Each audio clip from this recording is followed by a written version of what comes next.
voilà, je n'oublie pas de lancer l'enregistrement pour faire profiter de cet atelier aux autres personnes qui n'ont pas pu se joindre à nous. Bonjour à tous. Écoutez, on va être ensemble pendant la prochaine heure et demie. Écoutez, on est quand même content d'avoir pu maintenir cet atelier en visio. On est vraiment, désolé de ne pas avoir pu se retrouver ensemble à Redon, mais ce n'est que partie remise pour l'année prochaine. Je me présente, je m'appelle Bérangère même, je travaille chez Énergie Partagée, l'animation nationale, et je vais animer cette visio avec Nicolas Lepin, qui est juste là, de Cosmologie, et avec Louise Balmer de Copawatt. Voilà. Bonjour. On est en petit comité, donc surtout n'hésitez pas à lever la main. Donc vous avez une petite main là sur le Google Meet juste en bas, à nous interrompre, à poser des questions. On essaye de faire comme si c'était en présentiel, et donc n'hésitez surtout pas à nous couper. Voilà.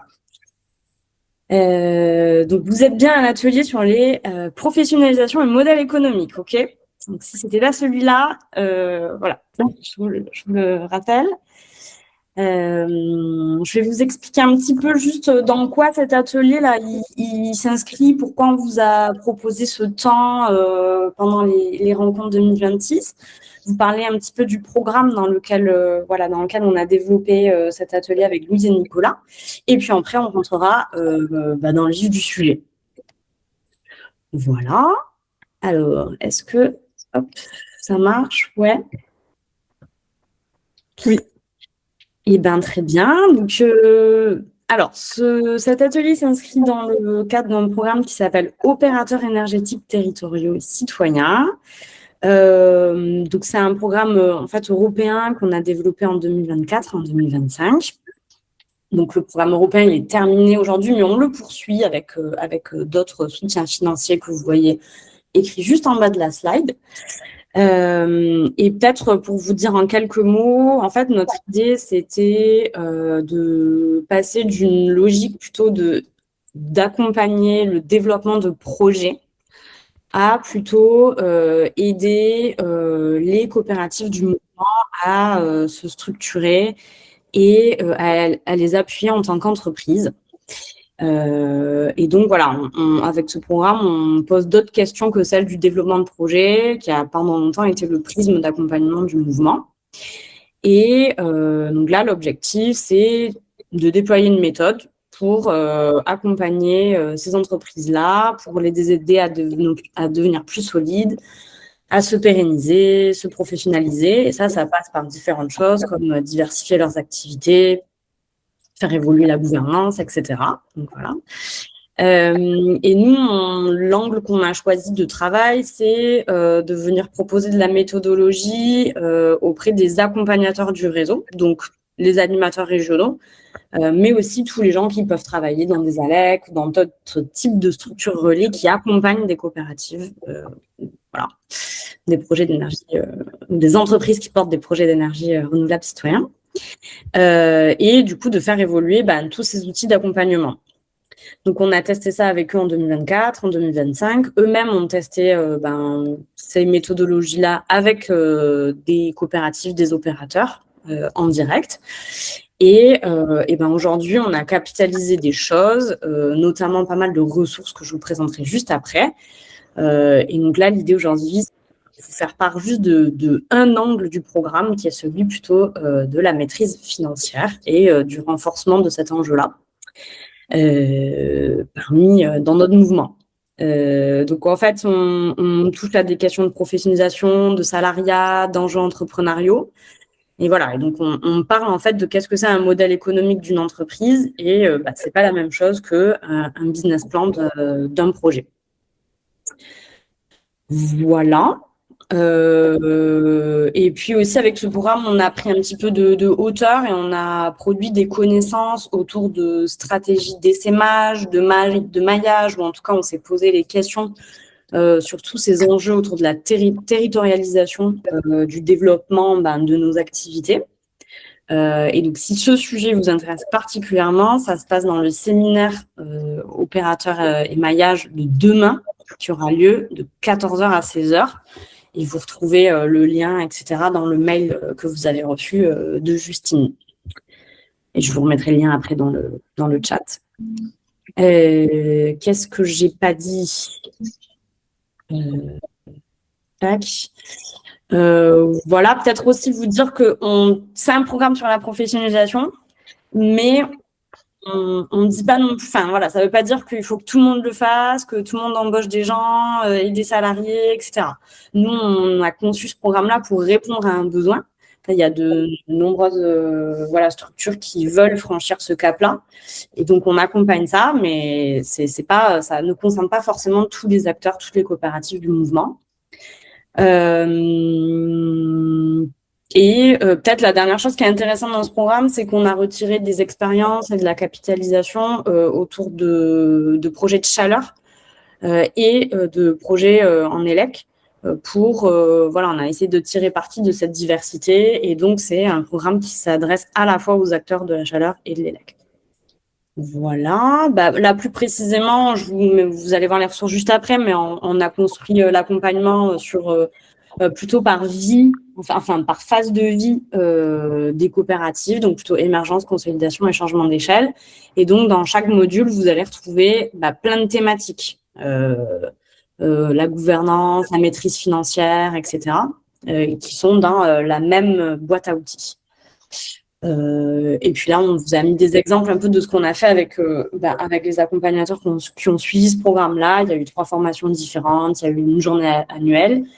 Et puis, ils ont, eux, une boîte à outils dédiée plutôt pour les accompagnateurs, pour les aider à mieux vous accompagner. Je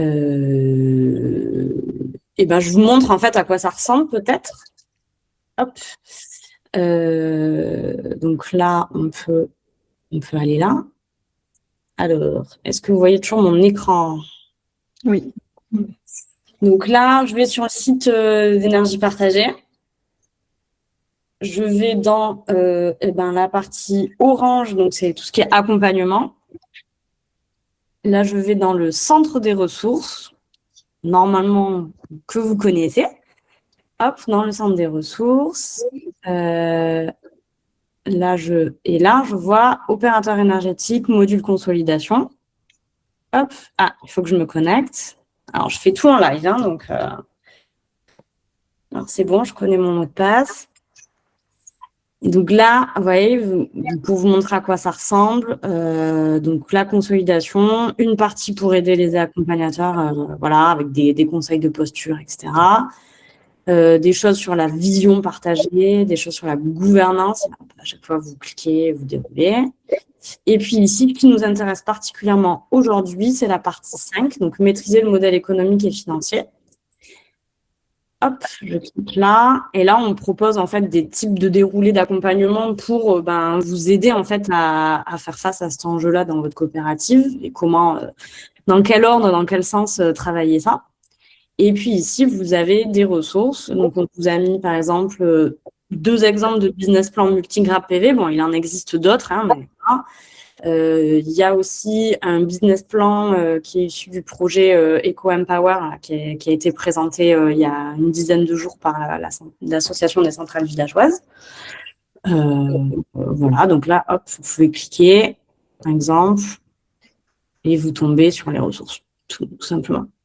Voilà. Voilà, alors, hop, je reviens là. Et donc là, je vous ai mis tous les liens utiles, comme ça, quand vous aurez la presse, vous aurez tout ça. Vous dire qu'il y a eu aussi des fiches retour expérience qui ont été faites de coopératives qui sont un petit peu innovantes, qui ont fait des choses intéressantes autour de sujets de professionnalisation, à la fois dans la filière élec et dans la filière bois. Donc, vous les retrouverez ici. Il y a aussi, sachez-le, si vous avez des salariés dans votre structure, une liste mail dédiée pour les salariés de coopératives qu'on a ouvert il y a 1 mois, à peu près, pour qu'ils puissent échanger sur des thématiques propres au salariat. Et ici, par exemple, des vidéos sur le changement d'échelle. sur comment aborder ça. C'est des retours d'expérience en fait d'opérateurs sur les différentes dimensions du changement d'échelle. Bon, donc comme vous le comprenez, c'est un peu un fourre-tout ce programme qui vient, il y a beaucoup de choses dedans. On vient répondre aux besoins du mouvement qu'il y a sur des enjeux de professionnalisation et de renouveler la manière dont on accompagne ces projets-là. Dans un contexte qui n'est pas facile pour nous, avec le changement de tarifs, etc., et des modèles. Et donc, on essaye de répondre à ces enjeux-là. Donc voilà, c'est ce que je vous ai montré. Ah, attendez, je vais revenir. Hop, voilà. Et je voulais juste vous dire ce qui était prévu pour cette année, ce qu'on allait travailler. On va travailler justement sur ces BP de structure. Il y a pas mal de demandes sur ces sujets-là. Et puis aussi sur des questions de mutualisation entre coopératives, voire parfois d'évaluer la possibilité de fusionner ou de se céder des actifs entre coopératives. Ça fait aussi partie des demandes qui ont émergé. Il y aura aussi la production d'une étude sur les retombées positives des opérateurs dans la chaleur. La liste mail pour les salariés, je vous en ai parlé, avec aussi un petit peu d'appui auprès d'eux avec 3 visios. Et puis, s'il y a des accompagnateurs qui sont là parmi nous aujourd'hui, on continue les points bilatéraux avec Louise et Nicolas, c'est-à-dire que vous avez la possibilité de faire appel à eux pour qu'ils puissent challenger, vous aiguiller dans l'accompagnement que vous faites d'opérateurs. Et c'est gratuit, je le précise. Voilà, je ne sais pas si j'ai été claire, c'est un panorama très large de tout ce qu'on fait, donc n'hésitez pas, vous pouvez poser quelques petites questions avant qu'on rentre dans le vif du sujet d'aujourd'hui. Plongeons dans le sujet. Allez, hop. Voilà, je te passe la main, Nicolas. Yes. Alors oui, quelques observations et constats pour commencer. En décortiquant un peu les modèles qu'il y a dans notre mouvement, en fait, on s'est rendu compte qu'il y avait qu'il y avait un peu 2 grandes familles de modèles économiques. Une catégorie de modèles qu'on qualifie de rentiers, sans forcément, faut pas y voir un terme péjoratif là-dedans, mais rentiers au sens où tous les modèles de société qui sont basés sur plutôt des SPV ou des sociétés qui ont développé une grappe mais qui après en gros arrêtent le développement et en fait entretiennent et vivent d'une certaine rente de ce qu'ils ont développé. Voilà, ça c'est un modèle qu'on va retrouver dans je sais pas combien, il faudrait pouvoir quantifier, mais peut-être 100 ou 150 sociétés citoyennes du mouvement. Dans ces modèles-là, on observe, en fait, ces modèles, ils sont aussi caractérisés par le fait que le salariat, dans ces modèles, c'est pas la finalité. C'est pas dans les objectifs de départ des fondateurs. Ils veulent, c'est un projet citoyen monté par, il peut y avoir plein de cas possibles, mais le salariat fait pas partie des objectifs. Et dans ces modèles-là, ce qu'on observe, c'est que l'accompagnement, par contre, fait partie, est souvent central. C'est que du coup, ces sociétés, vu qu'elles n'ont pas de salariés, elles reposent et leur développement, leur mise en place repose sur en fait l'accompagnement par des tiers. Et on y reviendra. Puis de l'autre côté, on a un autre modèle finalement qu'on qualifie d'opérateurs, qui sont plus des opérateurs, des structures, des sociétés au sein desquelles le salariat fait souvent partie de l'objectif. C'est-à-dire que souvent, ce sont des sociétés qui visent à développer de manière plutôt continue des projets et au sein desquels on va retrouver, au sein ou à côté desquels on va retrouver des profils de personnes, entrepreneurs ou autres, qui vont en tout cas vouloir travailler au sein du mouvement. Et du coup, au sein desquels aussi, l'accompagnement finalement est un peu moins central parce que souvent, c'est des sociétés qui intègrent de la professionnalisation très vite et qui du coup ont assez souvent une autonomie un peu plus importante. Du coup, et c'est un peu le second modèle qu'on va gratter dans ces modèles d'opérateurs. C'est quoi les conditions finalement? Comment ces modèles ils fonctionnent, ces modèles économiques, et c'est quoi les conditions en termes de rythme de développement et autres pour que un ou plusieurs postes soient viables? Slide suivant, Bérangère. Ça n'a pas envie de passer. Voilà, on a mis On a mis quelques exemples, Louise, si tu veux expliquer. Moi, j'ai essayé d'illustrer j'ai pris principalement les structures dont il y a les 12 retours d'expérience dont vous a parlé Bérangère. On en a fait 12 l'année passée, donc je trouve intéressant de les reprendre pour bien les classifier. J'ai cependant rajouté 2 structures parce que je soupçonnais qu'elles seraient aujourd'hui là et qu'en plus elles font des choses nouvelles, c'est Atouvent et Sirène, notamment parce qu'on parlait pas d'éolien dans les fiches retour d'expérience. Mais donc, en soi, éolien ou PV, ça peut être côté rente. Donc, par exemple, Cowatt ou Anowatt ou Grésy 21, c'est des structures citoyennes qui font principalement, qui vivent de la rente, qui n'ont pas de salariés en direct, sauf Cowatt. Et qui, par exemple, font toutes ces structures, par contre, qu'elles soient rentières ou développeurs, exploitants, opérateurs, elles ont souvent des activités qui se diversifient aussi, type vente de prestations, groupement d'achat, kit groupé, etc. Mais dans certaines, il y a une rente qui rentre et parfois paye du salariat, mais très rarement, souvent n'en paye pas. Et celles qui arrivent souvent à avoir des salariés ont un côté développeur exploitant.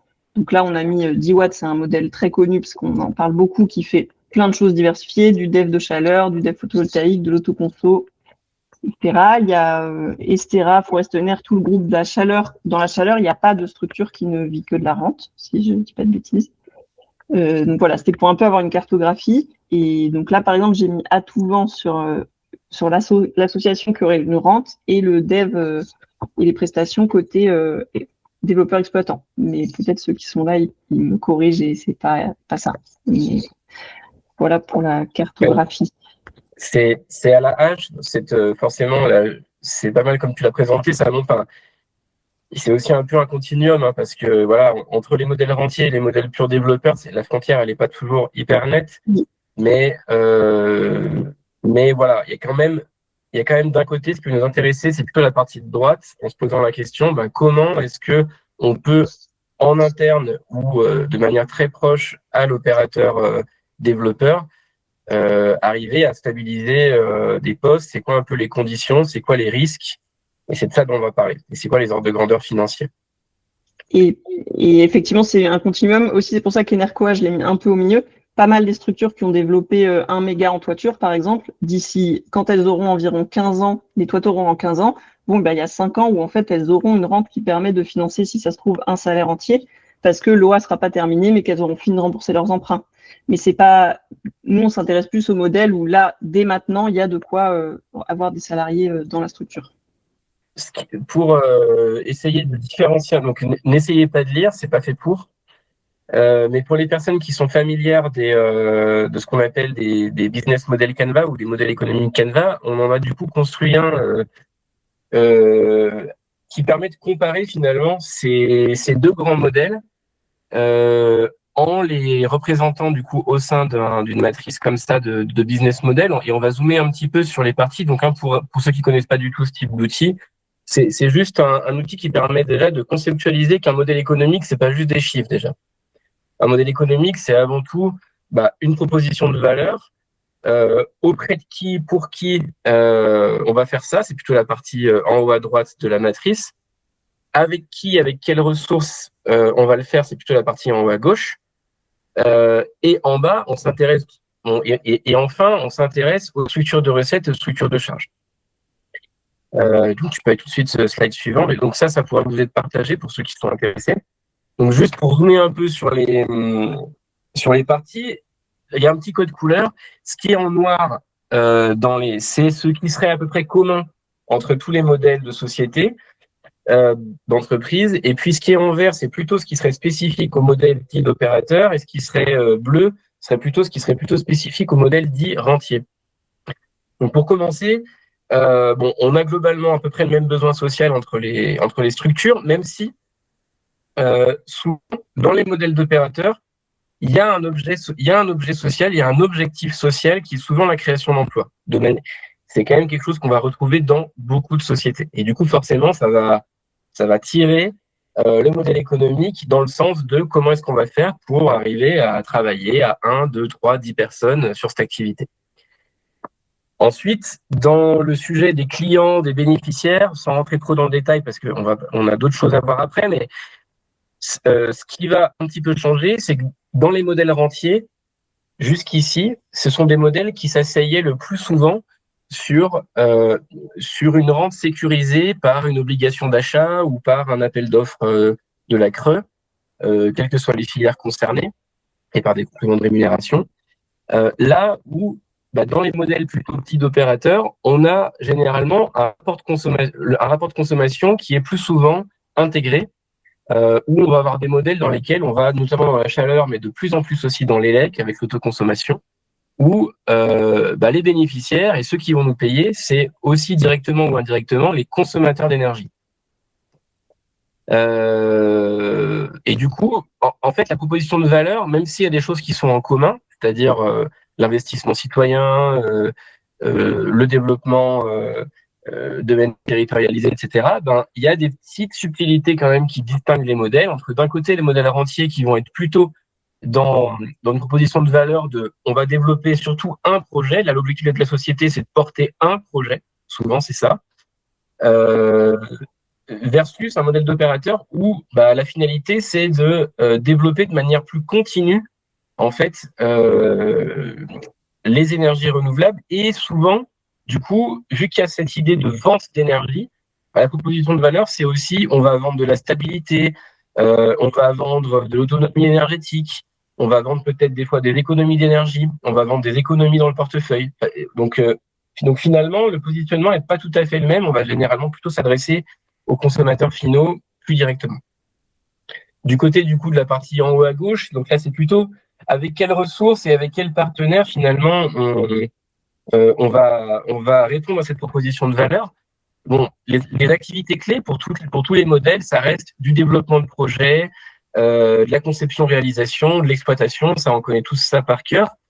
Dans les modèles rentiers, il y a une activité qui est un peu plus quand même fréquente, c'est que si effectivement on est amené à créer beaucoup de petites sociétés de projets ou de petites sociétés citoyennes qui vont porter effectivement des grappes, une des activités clés devient quand même savoir créer des sociétés, quoi. Ce qui, dans un modèle d'opérateur, on le fait une fois, mais après, c'est plus au centre du sujet, quoi. Après, dans les ressources clés, le modèle plutôt opérateur, dans tous les cas, on va avoir besoin de ressources financières, humaines, naturelles dans certains projets. La petite différence, c'est que généralement, dans les modèles rentiers, les ressources humaines sont plutôt externes à la société. Et elles vont être positionnées soit dans des réseaux d'accompagnement ou dans des partenaires. Dans les opérateurs, elles vont plutôt être intégrées soit en interne, soit dans des partenariats vraiment très proches. On peut prendre le cas de DIWAT avec Impulsaire, où on a deux structures, mais en fait, Impulsaire est vraiment la cheville ouvrière. Si DIWAT s'arrête, Impulsaire s'arrête aussi, quoi, presque, aujourd'hui. Voilà, les partenariats clés, il n'y a pas de grosses différences. Voilà. J'ai dit à peu près l'essentiel, Bérangère, de ce que je voulais dire là-dessus. Et du coup, ce qui va nous intéresser maintenant, c'est plutôt la partie basse de la matrice, c'est-à-dire c'est quoi les équilibres charges-recettes. Et donc, avant de rentrer dans les chiffres et d'étudier un peu ensemble les conditions de réussite et les conditions d'équilibre, déjà juste avec des mots, la structure de recette d'un opérateur, et c'est ça qu'on va étudier, c'est quand même plus directement la vente d'énergie. Avec une petite variante pour les projets plutôt en ACI, pour le PV, des choses comme ça, ça va être des modèles qui vont être basés sur un loyer, sur la perception d'un loyer. Mais ce loyer, il est directement issu d'une économie d'énergie. Donc en fait, tous ces modèles-là restent directement connectés à combien d'énergie a été produite et surtout combien d'énergie a été consommée. Dans les modèles rentiers, la structure de recette, elle est un petit peu différente parce qu'elle est généralement full sécurisée par un tarif long terme. C'est aussi ce qui permet ensuite après d'avoir une rente continue et de ne pas forcément avoir besoin finalement de salariat. Tout peut être externalisé et voilà. Donc c'est des modèles qui sont plus simples d'un point de vue organisationnel. Dans tous les cas, et notamment on aurait pu le mettre peut-être en vert dans les structures de recettes, il y a des revenus annexes qui sont souvent présents dans les modèles d'opérateurs. C'est que Louise l'a un petit peu introduit, mais les modèles sont difficiles à équilibrer juste avec une activité de développement pur de projet de MNR. Donc souvent, les modèles économiques s'articulent avec de la diversification. Et on va trouver plein de variantes de diversification, on y reviendra. Et puis, du côté des coûts, pour tous les types de modèles, on va retrouver des mêmes structures de coûts. Quand on parle de bois, du combustible, pour du PV, de la location de foncier éventuellement. Et puis derrière, on va avoir des charges d'exploitation courantes, des charges de gestion, des charges d'investissement avec leurs charges financières. Et dans les modèles d'opérateurs, la petite spécificité, c'est que souvent, une partie de ces charges sont en fait des salaires. C'est-à-dire que là où dans un modèle rentier, l'argent il va rentrer, il va sortir généralement vers des prestataires extérieurs, c'est quasiment tout le temps le cas, par exemple pour l'exploitation, et ben dans les modèles d'opérateurs qu'on a dans le mouvement, une partie des charges, c'est en fait des salaires, c'est pas des prestations externes. Et généralement, c'est quoi ces salaires? Ils concernent quel type d'activité? Ils concernent généralement tout le temps le développement de projets, c'est-à-dire des CAPEX, des investissements, et après, avec des variantes qui vont intégrer plus ou moins le suivi d'exploitation, voire des modèles qui vont intégrer carrément l'entretien, la maintenance, un tas de choses. Mais le B.A.-ba, ce qui fait vraiment commun entre tous les opérateurs, c'est le développement.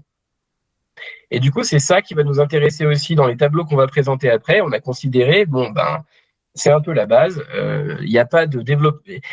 Si l'objet social d'une société, c'est on veut développer des projets d'énergie renouvelable, il faut développer des projets d'énergie renouvelable. Donc, il faut que, si on a du salariat, le cœur du théorie, là, en tout cas, c'est l'hypothèse qu'on prend, c'est un profil de quelqu'un qui va savoir développer plusieurs projets chaque année de manière récurrente, sans s'arrêter, en gros. Donc, c'est l'hypothèse qu'on va faire après. Et s'il n'y a pas de questions, Louise. Et peut-être pour compléter, il y a quand même des profils dans le réseau d'animation, par exemple, ou de mobilisation, mais qui souvent sont mis en phase soit de prestations sécurisées. Il y a très peu de postes 100% animation. Souvent, c'est un peu des moutons à 5 pattes. Et c'est souvent en phase de subvention ou il y a très peu de structures qui ont décidé de faire de l'animation sur leur propre fonds, etc. Oui, c'est-à-dire que là, ce qu'on présente, on pourrait dire oui, mais nous, on a un salarié qui fait de la pose de panneaux photovoltaïques. Nous, on a un salarié qui fait de la formation à poser des kits. Nous, on a un salarié. Effectivement, en fait, c'est pas le cœur là du modèle économique qui nous intéresse. Tout ce qui nous intéresse, c'est les modèles économiques centrés plutôt sur développer des projets de manière à peu près continue. Et considérant que les autres activités sont des stratégies de diversification, on y reviendra, qui permettent de compléter le cœur de métier a priori de la plupart des sociétés, qui est développer des projets d'énergie renouvelable. Citoyens. Donc ça vous va, on peut avancer. Est-ce que vous avez des questions quand même déjà là-dessus? Ouais, et n'hésitez pas, c'est peut-être, c'est difficile sans voir les gens de se rendre compte si on est en train de parler un peu dans le vide, si ça fait écho. Merci pour le petit pouce, merci Philippe. Ouais. Ouais, peut-être pour essayer d'appliquer ça ou de voir comment vous positionnez par rapport à ça, je viens de vous lancer un petit sondage en direct comme ça. Vous pensez plutôt que votre structure elle est de type rentier, de type opérateur, vous savez pas trop / vous avez décroché, ou vous êtes pas concerné parce que vous êtes plutôt en accompagnement, vous êtes un salarié d'énergie partagée, etc. Et en attendant le vote, on peut prendre la question. Et on peut avancer. Impeccable. Il y a Florent qui a une question. Ouais. Alors, je sais pas si vous me voyez ou pas, mais bon, peu importe. Merci. Je crois qu'il y a un moment où j'ai lâché et je me faisais la remarque que dans un modèle rentier, le développement de projets, il était passé, en fait. On ne peut pas être rentier si on a encore des projets à faire. On n'est pas encore rentier, quoi. Voilà, et j'ai l'impression qu'il y avait quand même une temporalité. Alors, et c'est là où j'ai raté le truc, c'est que peut-être que vous avez déjà dit ça, qu'effectivement, dans un cas, on était obligé de faire du développement, et puis dans l'autre cas, finalement, il était déjà fait et que la question ne se posait pas tout à fait comme ça. Bon. Ouais, on l'a pas dit aussi bien que toi, mais en fait, c'est juste que la proposition de valeur, dans le cas des modèles d'opérateurs, c'est développer de manière continue des projets et souvent développer des emplois locaux. Dans le cas d'un modèle plutôt rentier, effectivement, c'est la proposition de valeur, l'objet, c'est porter un projet. C'est pas développer de manière continue des projets. C'est plutôt porter un projet qui peut être un grand projet éolien, un grand projet de parc au sol ou une grappe de plus petits projets photovoltaïques. Ouais, mais dans ce cas, alors, en fait, j'ai pris le truc un petit peu en cours de route. Je suis désolé, mais et vous m'envoyez bouler s'il faut pas. Mais dans ces cas-là, la proposition dans le cas d'un rentier, le rôle, c'est plus de faire du dev, c'est de faire finalement autre chose, c'est faire l'exploitation et ce genre de choses, ou de faire autre chose avec ce salarié. Tout à fait. Ok. Ouais, et quand même, dans le modèle rentier, en fait, en fonction de combien tu as développé, tu peux ne pas avoir de salaire. Enfin, la plupart des structures citoyennes qui ont fait des toitures ne peuvent pas avoir de salariés sur leur rente photovoltaïque. Il faut que ça soit très, très clair. Ça, et en fait, oui. Ouais, donc c'est pas un modèle alors. C'est le modèle ne marche pas. C'est ça. Enfin, en gros, c'est pas un modèle qui est a priori très compatible avec une stratégie de professionnalisation. On va y revenir après avec des exemples chiffrés. Et ce qui nous intéresse, c'est surtout le modèle en bleu. On va essayer de gratter, et c'est un peu l'objet du programme qu'on anime. On va continuer à gratter ces modèles d'opérateurs au travers de trois variantes. Une orientation plutôt d'autoconsommation électrique, une variante plutôt de développement avec de l'appel d'offres, et puis une variante sur la chaleur. Et on va justement gratter ces cas-là, mais qui sont du coup pas des cas rentiers, qui sont des cas de développement. Peut-être on peut avancer, Bérangère. Et il y a Atouvent qui a une question aussi. Oui. Ah oui. Oui. Désolé, j'ai pas réussi à changer mon nom, ça fait très impersonnel. Mais désolé, je connais pas ton prénom. Oui, donc pas de souci. Mini question déjà. J'ai l'impression qu'il y a souvent le modèle où il y a une asso qui a été montée et ensuite il y a la société qui porte le projet. Est-ce que ça change quelque chose dans la façon de voir les choses? Enfin, c'est notre cas, nous, il y a souvent l'asso et les parcs. Et après, une autre question, c'est, j'ai pas bien compris pourquoi vous différenciez les activités développer d'autres projets d'énergie et des actions mobilité, sensibilisation, low-tech. Enfin, quelle distinction vous faites entre les deux? On part plutôt du constat que l'essentiel des sociétés du mouvement, elles ont comme objet en commun de développer des projets d'énergie renouvelable. Après, la plupart aussi peuvent avoir des objets connexes, de s'impliquer dans d'autres aspects de la transition écologique, mais c'est pas ces autres aspects qui nous intéressent au cœur du modèle économique. Là, on s'intéresse, est-ce que on considérerait plutôt l'énergie et le développement de projets comme la colonne vertébrale d'un modèle économique, et plutôt les activités connexes comme des compléments. Voilà. Mais après, il peut y avoir d'autres modèles qui peuvent tenir en renversant la table peut-être et en disant, en fait, nous, le développement de projets d'énergie renouvelable, c'est complètement accessoire dans notre modèle économique, et nous, on a un modèle économique qui est plutôt basé sur autre chose. Mais là, voilà, ce qui nous intéresse dans ce qu'on présente, c'est vraiment les modèles qui mettraient le développement de projets comme colonne vertébrale sur le plan économique. Éléonore, tu avais levé la main, tu l'as baissée, c'est parce que la question a été répondue? Oui, en partie, je pense. Enfin, voilà, c'était plus, sur la distinction rentier opérateur. Finalement, tous les projets, toutes les sociétés citoyennes en PV qui dégagent pas suffisamment pour avoir un salarié, entre guillemets, elles sont considérées comme rentiers, même si elles continuent leur développement. Si je comprends bien un peu la logique. Je veux dire, c'est pas forcément qu'elles veulent pas avoir un jour un salariat, mais en fait, c'est quand même très loin de trouver un modèle éco qui permette d'avoir du salariat.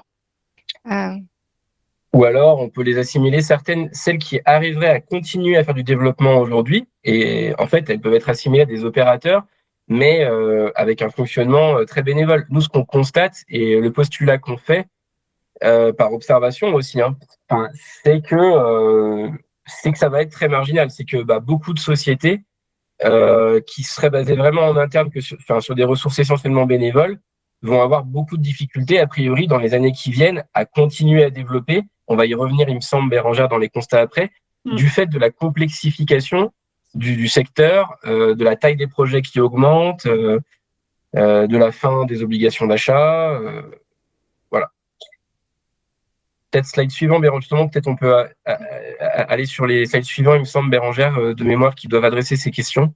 Alors, juste maintenant qu'on a clarifié un peu la différence entre rentier et opérateur, vous avez le sondage toujours en vigueur. Il y en a la moitié qui n'ont pas voté. Et on n'a aucun rentier.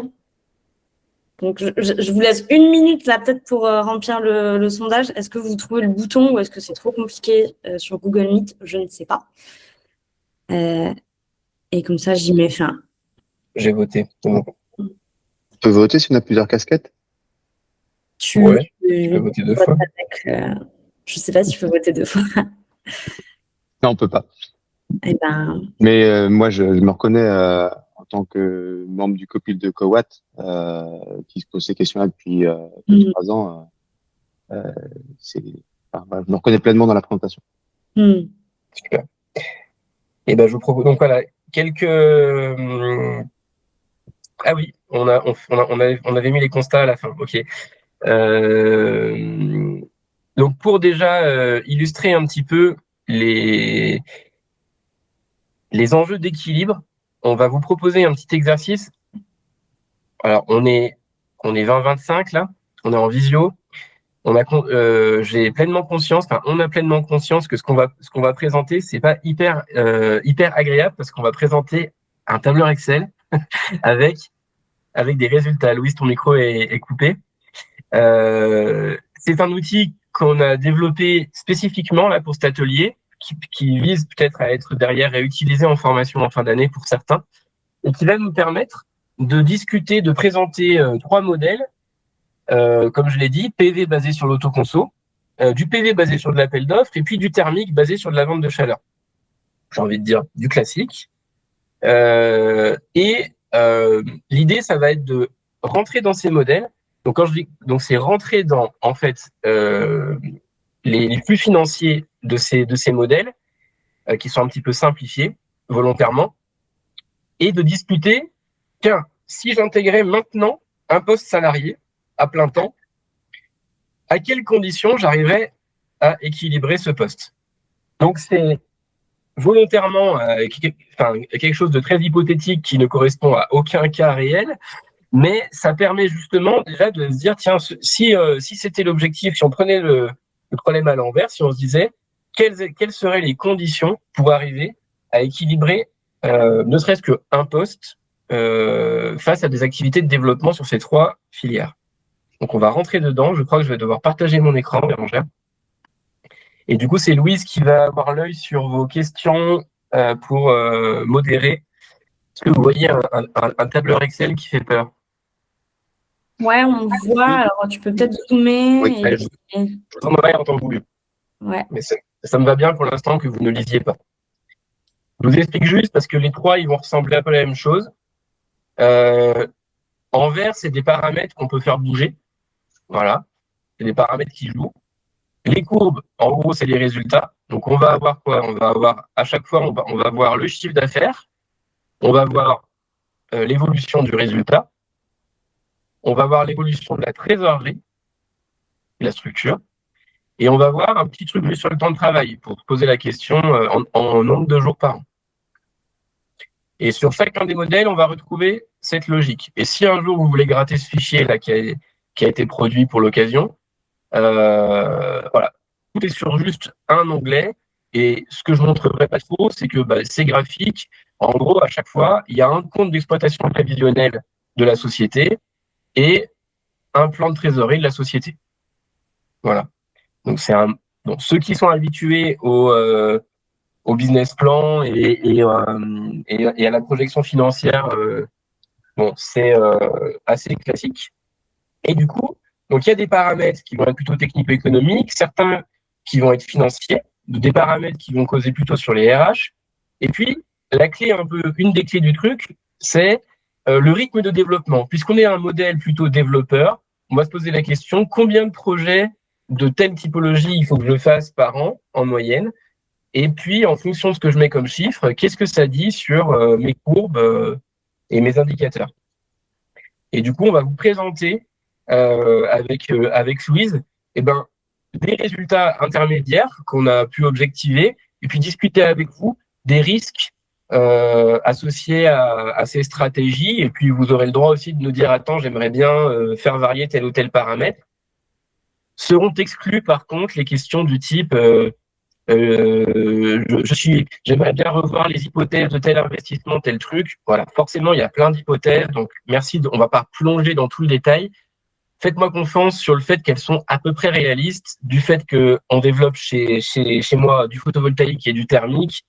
Normalement, c'est pas complètement déconnant. Voilà. On est parti sur le premier modèle pour discuter de ces conditions d'équilibre. C'est le modèle du photovoltaïque avec de l'autoconsommation. Alors, quand on se plonge un petit peu dedans, on voulait déjà vous montrer que avant la réforme là, qui nous est tombée sur le RABL, pour ceux qui étaient présents à la formation numéro 3 qui était à Paris, si je ne me trompe pas, dans le cadre du programme, il y en a peut-être 3-4 qui sont présents ici. On avait présenté à cette occasion les conditions pour faire du photovoltaïque sans forcément faire 2 mégas par an et arriver quand même à payer un poste. Et c'est un peu ce qu'on voit ici. Bon, il y a quelques hypothèses, mais là, j'ai pas d'autoconsommation. Mettons que je suis avant réforme, j'avais mon tarif de vente qui était à 85 € ou je sais plus combien, à peu près dans ces eaux-là.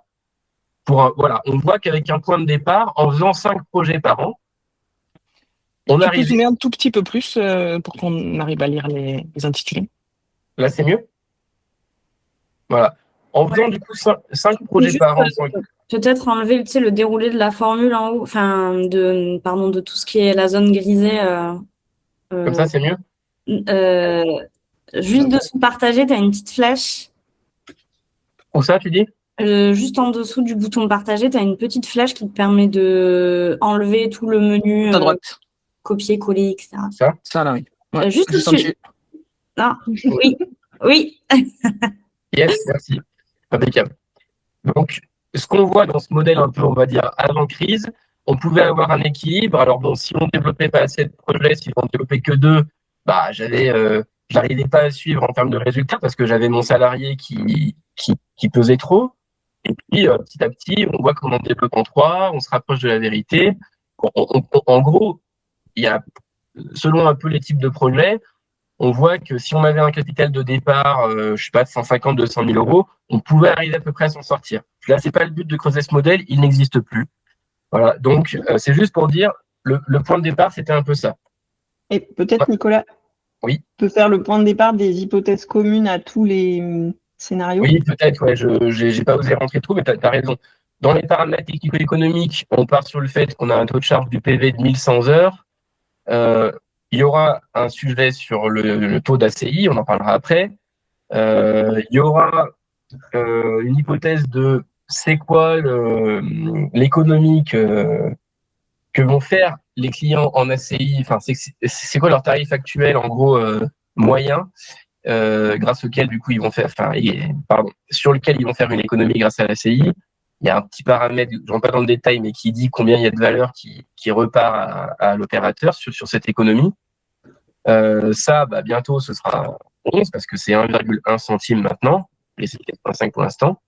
On va discuter un peu de l'intérêt ou pas du développement de l'autoconsommation collective sur le plan des modèles économiques. Donc là, il y aura quelques paramètres, j'y reviendrai en temps voulu. Puis, on a des paramètres financiers qui disent combien me coûte un projet en investissement. Donc, c'est une formule un peu simplifiée. Là, ça dit en gros qu'un projet de 100 kilos, il coûte en investissement 80 000 balles. Voilà. Bon, certains vont dire chez moi c'est plus, chez moi c'est moins. Prenons-le comme un point de départ. Et puis, il y a une hypothèse qui est importante, du coup, dans les modèles, c'est justement si le développement est fait en interne et pas par un accompagnateur, par un bureau d'études externe, ça veut dire qu'une partie de ces 80 000 €, en fait, ils sont autoproduits. Du coup, dans tous les modèles, on va retrouver une partie des CAPEX qui sont considérés comme faits en interne. D'accord ? Et ça, c'est un mécanisme très important. Si j'ai 0 ici, et que j'ai un salarié, forcément, c'est très compliqué. Mais là, il y a une logique où il y a une part du travail qui est réalisée en interne. Et ce mécanisme-là, j'insiste dessus parce que c'est aussi ce qu'on avait expliqué en janvier. Ça revient à quoi? Donc, c'est tous les modèles qu'il peut y avoir, Impulsaire, Cosmos avec R43 ou d'autres. Soit ces salariés, ils sont vraiment dans la structure, bon, soit ils sont juste à côté dans une structure tierce, mais le mécanisme est à peu près le même. À chaque fois que vous développez un projet, vous payez, quoi. Voilà. Vous payez, là, en gros, c'est bon, 8%, 10% du travail que vous valorisez à vous-même. Donc, vous venez capter, en fait, une partie de la valeur au moment où le projet est mis en service. Et du coup, financièrement, j'anticipe une question peut-être de certains, j'ai conscience que je vais en perdre d'autres, mais ce qui se passe, en fait, ce qui se passe concrètement, c'est qu'en termes de résultats, vous venez financer votre travail en le valorisant en année zéro. Donc là, par exemple, si j'ai un projet à 80 000 euros et que j'en prends 8%, je gagne dans mon compte de résultats 6 400 euros tout de suite, en année zéro, en année 1. Et par contre, cette charge-là, elle va être amortie derrière pendant 20 ans, si le projet est amorti sur 20 ans. Donc vous allez avoir 6 400 divisé par 20, 320 euros par an là-dessus qui vont être amortis. Donc ça, c'est une stratégie finalement consciente ou moins consciente, mais que beaucoup d'acteurs en fait ont mis en œuvre, qui leur permet de récupérer de la valeur du futur et de la ramener dans le présent, c'est-à-dire d'augmenter peut-être un petit peu les investissements ou de capter tout simplement une partie de la valeur qu'on aurait payée à un bureau d'études, à un AMO ou à je ne sais qui, et de le faire soi-même, et du coup de faire rentrer du résultat dans la société en année zéro. Donc voilà un peu comment le modèle fonctionne. Peut-être pour préciser ces 8%, ça représente dans le photovoltaïque le travail d'études, par exemple, de calpinage, etc. Si vous montiez sur le toit et installiez des panneaux, on augmenterait largement ce pourcentage. Ça, c'est à quel point vous internalisez toute la chaîne qui augmente ce pourcentage. Si vous avez un poste de quelqu'un d'assez étrange, un mouton à 9 pattes qui sait un peu tout faire et qui va récupérer également la marge de poser les panneaux, de faire plein de choses, bon, vous allez récupérer peut-être jusqu'à 45% de la marge des projets. Et là, vous n'avez même pas besoin de faire 5 projets par an. Si vous n'en faisiez peut-être que 2 par an, vous étiez bon, quoi. Parce que vous tiriez le maximum de profit d'un projet. Bon, c'est pas l'hypothèse qu'on va retenir. On va rester sur des choses raisonnables en imaginant un profil de type développeur. Ouais. Du coup, ça, c'était le point de départ. Et puis après, à chaque fois, on a dit... Oui. Nicolas, je me permets de te dire, si tu as un casque tout près de toi, tu as un son de micro qui est assez grésillant. J'ai un son de micro qui est assez grésillant. Non, j'ai pas de casque. Donc, je suis désolé. C'est-à-dire que c'est désagréable. Ça sera Excel, le micro compliqué. Accrochez-vous. Excel et micro désagréable. Tel contenu, il y a intérêt à avoir des messages chocs. Il va tenir les gens. Et enfin, juste, donc, il y a un petit graphique sur le temps de travail. Il dit quoi, ce temps de travail? Il dit que c'est bien beau de dire que j'ai un poste qui fait du développement. Et d'ailleurs, excusez-moi, je vais préciser, l'hypothèse, c'est qu'il fait du développement et il fait le suivi d'exploit, avec une hypothèse de temps de travail passé pour chaque projet pour faire le suivi de l'exploitation. Et du coup, dans les paramètres RH, quand vous avez un poste à plein temps, il y a des hypothèses pour dire pour développer un projet, ça met combien de temps en nombre de jours. Sauf que j'ai un taux de succès parce que potentiellement, il faut que j'en développe, il faut que j'en prépare 20 pour arriver à en signer 10. Mon salarié, même si je le paye 220, 224 jours, en fait, il n'est pas productif 224 jours parce qu'il y a des temps de coordination, il y a des temps de gouvernance, il y a des temps de gestion qui sont incompressibles. Du coup, il a un taux de productivité. Et c'est ça qui définit la petite ligne rouge ici. C'est de dire, si je prends l'exemple, si vous avez un salarié à plein temps, il arrive à concrétiser tous les projets et il est hyper productif, ce qui n'existe pas, et en fait, la limite, c'est 224 jours, quoi. Enfin, 225 jours. Au-dessus de 225 jours par an, il va commencer à faire des heures sup jusqu'à un moment où il va être en burn-out, quoi. Donc, c'est pour ça que cette limite rouge, elle matérialise ça, quoi. Un petit peu le volume de temps disponible, a priori, qu'il faut essayer de ne pas dépasser. Donc, je remets mes hypothèses initiales, 50%, et puis une productivité de 70%. 70%, c'est à peu près, on va dire, médian, même si ça peut être plus bas que ça. Hein, il y a des structures, ça peut être 50%, une fois même moins, quand on a beaucoup de coordination ou autre, quoi. Voilà un peu les hypothèses de base.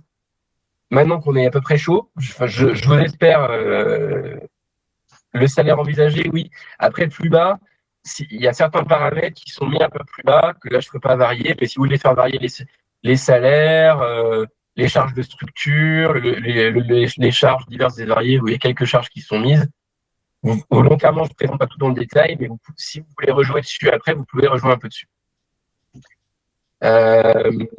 Voilà. Et du coup, on va répondre un peu à des questions. Alors aujourd'hui, c'est fini 85. Aujourd'hui, dans ce modèle-là, c'est 11. Bon, voilà, c'est pas compliqué. Forcément, un modèle qui reposerait que sur cette vente de surplus misérable, il n'existe pas. Donc, il faut aller tirer plus de valeur avec de la CI et ou de la CC. Donc, on va commencer avec de la CI. Ce qu'on peut voir, c'est que si on arrive à faire des projets avec des super niveaux d'autoconsommation individuelle, donc case en haut à droite de ma matrice Canva, plutôt pas des bénéficiaires de type particulier, plutôt des bénéficiaires de type, si je caricature, le supermarché, l'industriel, voilà, pour avoir des TAC de 85 ou 90%. Et là, ce qu'on voit, c'est que, sans trop toucher mes hypothèses, je peux retrouver un équilibre a priori en faisant des 5 projets par an. Il semble qu'il y ait un chemin. Voilà. Première chose. Ce qui c'est moins vrai, on va dire si voilà, je vais le faire un peu comme ça. Excusez-moi, je vais repartir d'un point de départ. Là, j'ai modifié quoi? J'ai dit que le capital de départ de la société, de l'opérateur, mettons que ce soit 100 000 euros, et puis que la banque, elle finance 80% à chaque fois. D'accord? Des projets, ça veut dire qu'elle dit que la société, elle doit apporter 20% à chaque projet. Ce qu'on voit, c'est que on aurait un chiffre d'affaires qui serait vraiment structuré par par nos recettes liées à l'ACI, mais on a un très bon résultat, mais on est mort. On est mort en trésorerie. Pourquoi? Parce que à cause du fait que dans le PV, on a les banques suivent pas à 100% sur les projets, c'est difficile. Alors si elles suivent à 100%, tout va bien, hein, on retrouve un équilibre, mais c'est a priori jamais le cas. Et du coup, ça veut dire que dans ces modèles-là, il y a besoin d'une consolidation financière pour se dire comment je vais faire pour aller mieux financer ces projets. Et là, on peut tout de suite faire l'hypothèse que si chaque année, on doit faire des levées de fonds pour aller chercher plusieurs dizaines de milliers d'euros, ça va être très compliqué, quoi. Tous ceux qui ont essayé de refaire après, de recommencer, généralement sur un territoire un peu restreint, on épuise quand même assez vite les capacités de relever des centaines de milliers d'euros. Donc voilà, il faut réfléchir à des stratégies, notamment il peut y avoir une réflexion de se dire peut-être que les bénéficiaires des opérations peuvent mettre au pot. C'est un peu le principe des modèles coopératifs dans lesquels les bénéficiaires sont invités à être associés. Là, c'est un peu le modèle, il a été pensé en disant, voilà, il faut aller chercher un plus gros taux de financement, donc le bénéficiaire pourrait mettre au pot dans ce modèle-là. Si quelqu'un se pose la question, en faisant financer par le bénéficiaire 10% des investissements, donc 8 000 euros, il garde un taux de rentabilité pour lui de cet investissement-là supérieur à 20%. Voilà. Vous pourrez le vérifier, ça veut dire que c'est pas non plus horrible pour quelqu'un de mettre 8 000 euros quand après il va économiser 3 000 euros par an pendant 20 ans, quoi. Donc, on voit que voilà, ce type de modèle, il est quand même capitalistique, il va falloir trouver des stratégies financières, mais il y a un chemin. À partir de 4 projets, alors c'est un peu juste, mais voilà, si on a un bon capital de départ, une société qui aurait 200 000 euros de fonds propres, on voit qu'il y a un chemin, même à 4 projets, il y a un chemin. Et puis on voit que le temps de travail, à 4 projets, on voit on peut tenir 20 ans, a priori, sans rincer notre salarié. Bon, bien sûr, hein, c'est des modélisations simplistes, mais qui permettent quand même de poser des ordres de grandeur. Alors on voit qu'à 5 projets, si on pense qu'il faut 5 projets, oui, à un moment donné, c'est un peu plus compliqué. Mais bon, à ce moment donné-là, la société, elle a retrouvé beaucoup de trésorerie, donc elle peut aussi, au bout d'un moment, peut-être arrêter son développement. Voilà. Elle peut arrêter son développement si elle l'arrête en 2033. Bon, bah oui, elle a une chute de son résultat, et c'est pas grave, elle continue à faire du résultat, sa trésor est stockée, le temps de travail. D'un coup, le salarié, il se retrouve, il sait plus quoi faire. Et du coup, c'est super, il va pouvoir faire plein de nouvelles choses. Voilà. Donc, modèle simplifié, mais on tient un peu ses ordres de grandeur. Maintenant, mais ça contraint dans le modèle économique à aller chercher une typologie de bénéficiaires particulier. Si on se dit que c'est compliqué, nous, ce qu'on voit, c'est qu'on a des demandes en ACI, mais souvent, les premières études, on arrive à 40, 50, 60% de TAC. Bah, si on a plus que 60% de TAC, bon, bah, c'est compliqué. Et du coup, le petit surplus, les 11 centimes, là, ne suffisent plus. Donc, dans ce cas-là, il va falloir effectivement aller essayer peut-être, enfin, une stratégie peut être d'aller valoriser avec de la CC l'électricité résiduelle. Et là, on va se dire, bon, si pour gérer de la CC, j'ai comme 10 jours par an en base, et puis après, j'ai un paramètre qui dit combien chaque participant me bouffe de temps, et par tranche de 10 MWh, j'ai combien de participants? Alors ça, on le fera varier après. Là, j'ai imaginé un consommateur tous les 10 MWh, ça veut dire un consommateur un peu type bâtiment tertiaire qui consomme quand même pas mal d'élec, hein, c'est pas l'habitant. Et puis, bah, j'ai quoi en termes de TAC? Voilà, si j'arrive à un TAC de, voilà, bah, là c'est bon, j'ai retrouvé un équilibre. Donc là, on voit que mon chiffre d'affaires, la valorisation de la CC, elle m'aide, voilà, en termes de chiffre d'affaires. La trésorerie, elle a retrouvé un équilibre. Par contre, mon salarié, il est épuisé. Au bout de 3-4 ans, c'est très difficile, quoi. Donc là, on se retrouve avec quelque chose qui montre que, bah, là, alors après, on peut jouer sur les hypothèses, on peut dire, mais non, une demi-journée par participant, dans la vraie vie, c'est beaucoup moins. C'est peut-être 0,25. Alors oui, on peut décaler le problème. Certains vont dire, non, c'est plutôt un jour. Parce que on y passe vite du temps. Et ben, voilà, selon ces hypothèses, c'est encore un secteur qu'on connaît mal.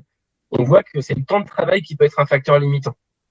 Et du coup, c'est encore pire, hein, si je dis que je prends pas des consommateurs moyens, on va dire quand même assez costauds, mais je prends des petits, c'est-à-dire plutôt, je prends 10 consommateurs tous les 10 MWh. Bon, bah là, j'expose mon temps de travail, donc forcément, c'est vite pas possible de gérer ça de manière salariée. Bien sûr, tout ça, c'est soumis à pas mal d'hypothèses. Et encore une fois, on peut se dire, bah, au bout de quelques années, ce modèle, est-ce qu'il peut pas essayer d'évoluer vers un modèle rentier en diminuant son développement? Réponse est oui. On voit qu'en diminuant le nombre de projets par an, petit à petit, on peut avoir une coupe de trésorerie qui reste acceptable et un temps de travail qui reste quand même tout à fait convenable entre 120 et 180 jours de travail par an effectif, quoi. Donc, il semble quand même qu'il y a des chemins,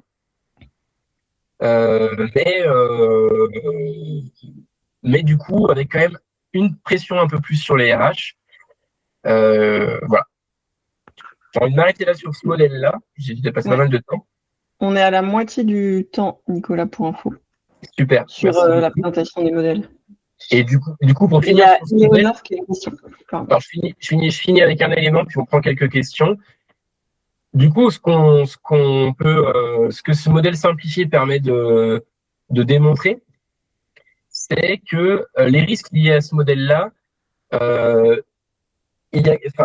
le fait de reposer sur la consommation, ça fait poindre un nouveau risque quand même par rapport à un modèle rentier, c'est que du coup, on dépend quand même de l'évolution des usages des bâtiments. Si vous avez une voiture que vous faites sur un industriel, mais que 6 ans après, il met les clés sous la porte, ou un centre d'accueil, ça nous est arrivé, nous par exemple, bah, du jour au lendemain, votre client est plus solvable, il peut plus payer son loyer, vous avez un actif qui produit plus, vous êtes mort. Donc, vous avez un nouveau risque qui est d'ordre technico-économique et commercial. Et puis, on voit qu'il y a toujours cet enjeu capitalistique d'avoir des financements. mais qui, du coup, dans un modèle basé sur le développement, il va être compliqué à adresser avec une logique de levée de fonds citoyenne, parce que ça va être difficile tous les ans de pouvoir compenser les besoins en financement. Donc là, il va peut-être falloir s'inspirer de nouveaux modèles basés sur la participation des bénéficiaires, de la CI, de la CC, peut-être trouver des partenaires financiers pour ne pas reposer que sur des levées de fonds citoyennes locales qui risquent d'être sinon un facteur limitant dans la capacité à financer cette stratégie. Ouais. Dans les dernières conclusions sur ce modèle quand même aussi, pour finir et après on prend Éléonore ta question, 5 toitures de 100 kilos, c'est beaucoup. Et surtout, c'est beaucoup sur un territoire type une Comcom. Enfin, en fait, c'est des modèles qui demandent souvent de s'agrandir géographiquement ou alors de très très bien connaître localement tout le monde pour que les projets se fassent facilement. Mais des gros consommateurs, enfin un 100 kilos comme ça où il y a un taux d'ACI à 60%, il n'y en a pas d'état sur une Comcom. Donc, et c'est la question du séminaire de demain, quelle échelle pour les projets. Mais on voit que si on veut faire un modèle dev, et ben souvent il y a la question de grandir. Voilà. Tout à fait. On y reviendra sur cette conclusion, sur effectivement c'est quoi la zone de chalandise entre guillemets nécessaire pour viabiliser chacune des stratégies. Ouais, j'avais 2 questions par rapport à ça, pour être sûr peut-être d'avoir bien saisi ce petit outil qui a l'air super intéressant. La première, c'est les CCA. Vous les mettez où dans les paramètres financiers? Est-ce que c'est dans la partie couverture du besoin par l'emprunt? Enfin voilà, clarifier peut-être ça. Et puis l'autre question, c'était plus lié aux salariés. Là, donc tu parles toujours d'un salarié. On voit que dans pas mal de modèles, on a un problème après de temps de travail. Est-ce que c'est possible de faire évoluer le nombre de salariés dans le temps ou pas sur ce petit tableur voilà. Alors, pour répondre à la première question, je viens de rajouter et CCA. Donc, on va effectivement, si vous avez du financement par CCA, là, dans le modèle, on peut, de manière très simplifiée, l'assimiler à du bancaire. Certains vont dire oui, mais on les rembourse quand on veut, donc c'est plus souple. OK, ça reste de la dette avec un taux d'intérêt. Donc, pour simplifier, si vous avez une possibilité avec des partenaires financiers qui peuvent apporter en CCA, en fait, ça veut dire que vous pouvez, là je vais faire un modèle full financé, c'est-à-dire 90% de gearing, mettons 80% de bancaire, 10% de CCA et 10% du bénéficiaire. Donc, vous tapez pas dans les fonds propres de la structure. Et en fait, vous n'avez même pas besoin peut-être de faire autant de projets. Voilà, on voit que finalement, voilà, c'est un peu juste, mais avec 3 projets par an, là, il semblerait qu'on ait un équilibre. Excusez-moi, là, j'avais été un peu violent, voilà, dans les formules. Donc, en fait, la stratégie financière est quand même une des clés, effectivement, et qui va aussi dicter un petit peu la capacité à. Enfin, voilà, s'il faut venir autofinancer beaucoup, ça va être dur. Si on arrive à avoir des partenaires financiers qui suivent, finalement, avec 3 projets par an, bien valorisés, on peut s'en sortir. Et pour ta deuxième question, qui était est-ce qu'on peut faire évoluer les scénarios RH? On pourra. Là, je ne l'ai pas fait, mais après, ce serait pas compliqué à intégrer, voir, ça se trouve, vous aurez envie de le faire. Là, c'est vraiment un modèle très, très bête et méchant. Mais oui, et puis après, en fait, on a compris un peu. C'est-à-dire que si on voit qu'on est un peu tendu, je reviens avec mon 80% ou 85% et je reviens avec mes 4 projets par an. On voit que c'est un peu tendu ici à partir de 2035-2036. Mais en même temps, on voit qu'en 2035-2036, j'ai 140 000 de trésorerie. Donc, j'ai pas de problème pour réembaucher. Donc, on peut aussi répondre à cette question-là en se disant oui, en fait, est-ce que graphiquement, par une lecture graphique, au moment où ça semble un peu compliqué, est-ce que on a la trésorerie disponible pour réembaucher? Et du coup, cette trésorerie, elle va faire, on va certes baisser le résultat, mais tant que la trésorerie est OK, la société est vivante. Donc, tout va bien. Il y a Philippe qui a une question. Oui. Oui. Alors, moi, je voulais aborder la question de l'hybridation des ressources humaines. Alors, d'abord, merci pour le travail et pour le partage. C'est top. Pour l'instant, en fait, on a beaucoup des modèles où on hybride en fait du temps bénévolat avec la compétence professionnelle qui est externalisée dans les structures d'accompagnement ou dans des BE un peu militants. Dans le modèle, là, pour l'instant, tu es parti que sur logique salariat. Ce qui fait que on pourrait se poser la question de quelle place il reste pour le volet citoyen. L'implication bénévole, on peut l'intégrer dans les modèles économiques. Et en fait, je veux savoir pourquoi tu l'avais pas intégré et si on l'intègre, à quelle place et à quelle hauteur tu verrais. Voilà, comment on ferait jouer ce paramètre-là. Ben, après, s'il y a une partie du travail sur la chaîne de valeur qui est faite bénévolement, du coup, ça va ne faire que bonifier le modèle. Si éventuellement, ça veut dire qu'on n'a pas besoin d'un salarié à temps plein, mais un salarié, on peut se dire qu'on peut avoir un petit peu moins. En fait, que le travail soit fait bénévolement ou salarié, ça n'empêche pas sa valorisation. C'est-à-dire que là, dans les recettes du projet, j'ai du loyer d'ACI, j'ai de la vente, de la vente via la CC, surplus c'est peanuts, et puis j'ai mes recettes de développement. Dans tous les cas, même les modèles bénévoles pourraient en fait avoir ces recettes de développement, qu'il y a des salariés ou pas. Alors, il faudrait expliquer un peu au comptable tout ça, mais en soi, c'est du travail et il pourrait être valorisé. Donc après, le choix là de ne pas l'avoir vraiment complexifié et intégré au modèle, c'est pour faire un modèle simplifié et pour répondre des fois à des questions. C'est quoi les conditions pour avoir un poste, quoi. Bon bah voilà. Ce qu'on voit en tout cas, c'est que c'est pas forcément 1 mégawatt par an. Enfin, c'est pas toujours des grands ordres de grandeur avec une stratégie financière qui tiendrait un petit peu la cadence. En fait, on voit que il y a des chemins.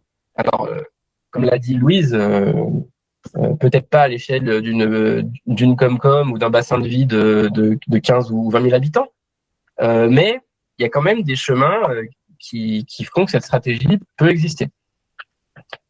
Après, on a du coup 2 autres petites variantes à présenter, donc peut-être peut-on les avancer sur la deuxième, qui va être beaucoup plus simple, parce que maintenant que vous êtes chaud, dans tous les sens du terme, ça va être beaucoup plus simple.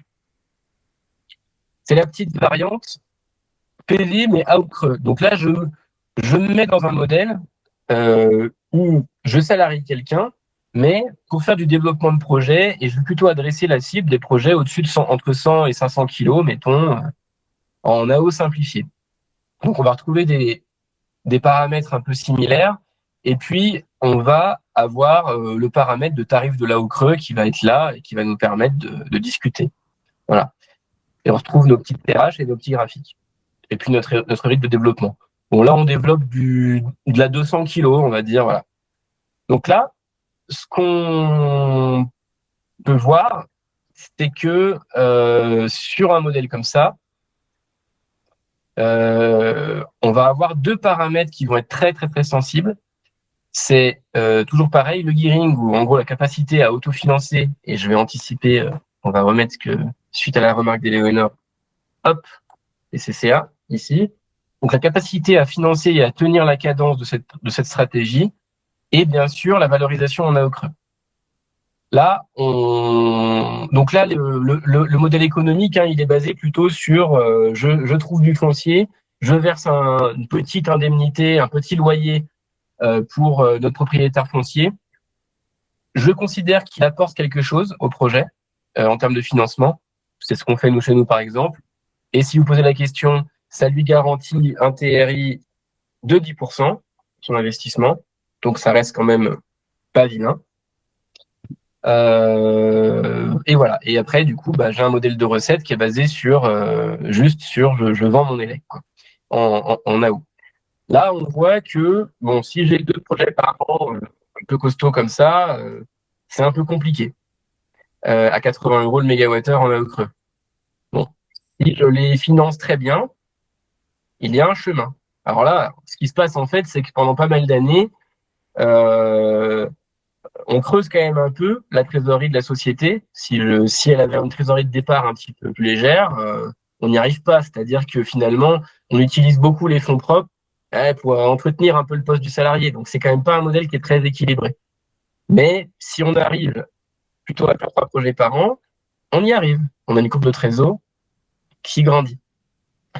Et du coup, par contre, ce qu'on va voir, c'est qu'il y a une sensibilité folle au tarif d'AO creux. Et 80, c'était peut-être à peu près ce qu'il y avait dans la dernière salve. Non, j'ai plus en tête, mais la prochaine salve, on peut imaginer que ça va quand même baisser un peu, voire beaucoup. Du coup, si par exemple, c'est pas 80, mais c'est 75, eh ben, hop, on a descendu. Si c'est 70, on est cuit. Donc là, on a une énorme sensibilité dans ces modèles-là. Enfin, c'est ce qui est évident, hein, c'est notre seul modèle de recette à comment j'arrive à valoriser.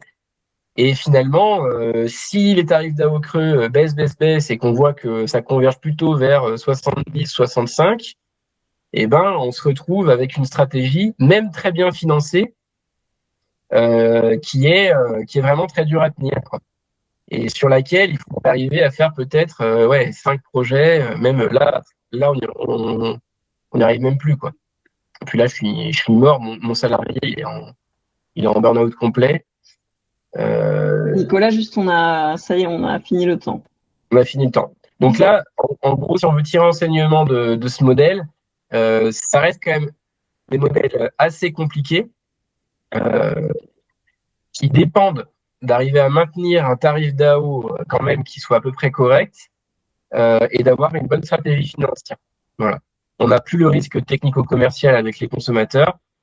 Et au niveau du développement, voilà, on voit que par contre ça va, vu qu'on n'a pas la CC à gérer, tout ça. Il semble quand même que y a de la place pour développer 3 projets par an, ça se fait, avec leur suivi d'exploit qui va se cumuler petit à petit. Si on arrête le dev au bout de 8 ans, c'est un peu tôt. Donc c'est un modèle qui est quand même sur un fil, comme on le voit, mais qui pareil peut avoir son chemin pour arriver à avoir un salarié ou un morceau de salarié, en tout cas qui travaille sur cette typologie de projet. Voilà. Mais là c'est pareil, c'est presque encore plus exacerbé, c'est que l'accès au foncier pour des projets de 200-300 kilos, il est encore peut-être un peu plus difficile et du coup la zone de chalandise elle nécessite peut-être d'être encore un petit peu plus large. Et pour terminer, qu'on ne grattera pas plus en détail, mais pour ceux qui sont intéressés aussi par les sujets touchant à la chaleur, le modèle est similaire. La différence, c'est que c'est pas un tarif en AO creux, c'est un tarif de vente de l'énergie que vous contractualisez avec un client. Donc en fait, et la petite différence avec le monde du photovoltaïque ou de l'éolien avec ses logiques d'appel d'offres, c'est qu'en fait, le tarif, c'est plutôt une donnée de sortie de votre modèle. C'est vous qui le fixez. Certes, vous êtes en concurrence avec peut-être d'autres sources d'énergie, vous êtes en concurrence éventuellement avec d'autres offrants, même si sur des petits projets, c'est assez rare. Mais quand même, le tarif est une donnée de sortie. Ça veut dire que sur les projets chaleur, il y a des projets où la chaleur, elle est vendue à 180 € le mégawattheure, puis il y en a où elle est vendue à 110. Parce que, c'est la typologie du projet qui fait le tarif. Et c'est pas en soi une donnée purement exogène. Donc du coup, ça fait que les modèles, ils sont un peu plus sécurisés sur ce plan-là. Ils n'ont pas ce couperet-là.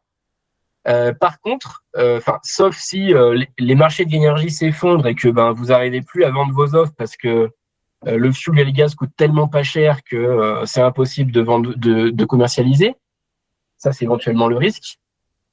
Mais sinon, ces projets, finalement, donc là, on voit qu'avec 3 projets par an, un peu des petits projets de 200 kilos, on arrive très bien à suivre une stratégie ici de développement en prenant 8% par an pour soi-même. Franchement, c'est une stratégie qui se tient et c'est vraiment ce qu'on observe chez les opérateurs chaleur, quoi. 2-3 projets par an, on peut arriver à entraîner une dynamique de développement. Donc, c'est intéressant. Mais par contre, je mets juste le doigt sur un truc qui est différent du PV, puis on s'arrêtera là. C'est ce coup-là, c'est qu'il y a un risque technique qui est un peu plus important.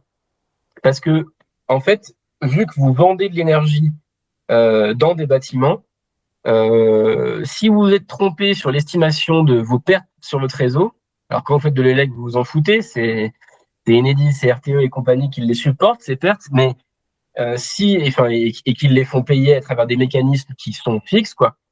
Là, si vous pensiez avoir un rendement réseau de 90%, puis finalement il est de 80%, vous pouvez mettre à mal complètement votre trésorerie. Si vous vous trompez beaucoup sur ces paramètres techniques, vous mettez à plat votre modèle. Vous avez vu, ça va très vite, hein. C'est très sensible. Je me suis trompé de quelques pourcents, je peux ça peut être rédhibitoire. Et c'est un peu pareil, et du coup c'est un peu équivalent à dire que si je me suis trompé dans l'évaluation de mon prix de la chaleur, voilà, à 5 euros près, donc à même pas 5% d'erreur près en fait sur l'évaluation de mes charges, je peux mettre ma société sur une trajectoire très tendue. Et c'est un peu l'histoire, par exemple, nous, chez nous, côté Haute-Loire, on a eu quelques actifs qui ont été très compliqués avec des charges sous-évaluées. Derrière, vous vous retrouvez à pédaler, à essayer de redresser, à renégocier les contrats, etc., pour arriver à retrouver une trajectoire de développement sereine. Donc là, on a un risque vraiment technico-économique qui est très important et qui aussi justifie un peu ce profil ingénieur, technique, qu'on trouve souvent dans les salariés de ces opérateurs, parce que c'est très important de bien maîtriser ce risque technico-économique, mais s'il est bien maîtrisé, on voit qu'il y a des chemins de développement qui sont finalement pas trop compliqués, et faire des projets de 200 kilos sur un territoire même rural, voilà, il y a quand même pas mal de bâtiments sur lesquels on peut faire des projets de 100 ou 200 kilos. Après, ce que ça amusera, vous ne pouvez pas nager si vous faites des plus petits projets, est-ce que ça passe quand même? La réponse est oui. Voilà. Et là, en fait, ce qui fait la différence aussi par rapport au PV, c'est que les modèles sont 100% financés. C'est-à-dire qu'en fait, vous avez un gearing qui est de 100% parce qu'en fait, c'est des projets sur lesquels il y a de la subvention d'investissement et du coup, les banques, elles financent le reste. Donc, il y a pas cette logique comme dans le PV ou dans l'éolien où il y a besoin d'apports en fonds récurrents. Voilà, les projets chaleur n'ont pas, ont beaucoup moins ces besoins-là en termes de financement très forts. Ils en ont d'autres, j'y reviens pas, mais voilà. Bon, c'est un peu rapide, mais j'espère que déjà je vais arrêter mon partage d'écran. On va revenir sur la présentation pour enfoncer les clous, Bérangère. Oui, vous dire à la base, c'était un travail où vous mettiez, vous jouez vous-même avec les 3 Excel en sous-groupe. Donc forcément, là, en présentation de plein air, c'est un petit peu moins parlant. Mais en fait, tout ce qu'a dit Nicolas, là, ça a été enregistré et on remettra soit sur le PowerPoint, soit directement dans l'Excel, en fait, un petit peu les paramètres avec lesquels jouer. Voilà, on remettra les petites explications à l'écrit. Et du coup, pour conclure, il nous reste combien de temps? 20 minutes?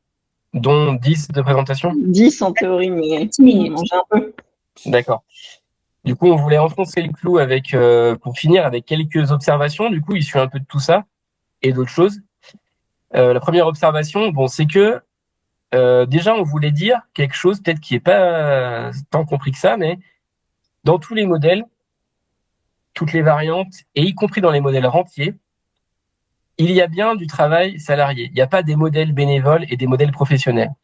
Il y a des modèles avec du bénévolat, mais dans lesquels les professionnels sont des accompagnateurs, il y a des gens chez Énergie Partagée Investissement, souvent dans les gros projets, etc.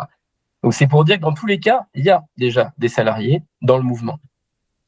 Dans le modèle opérateur, c'est sûr que c'est un peu différent parce qu'ils se retrouvent plutôt au sein des sociétés ou dans des partenariats très intégrés. On constate, nous aussi, qu'il faut tenir compte qu'il y a quand même un essoufflement bénévole et que le renouvellement bénévole n'est pas forcément évident à imaginer qu'il se fasse de partout et d'arriver à avoir un renouvellement fort du bénévolat,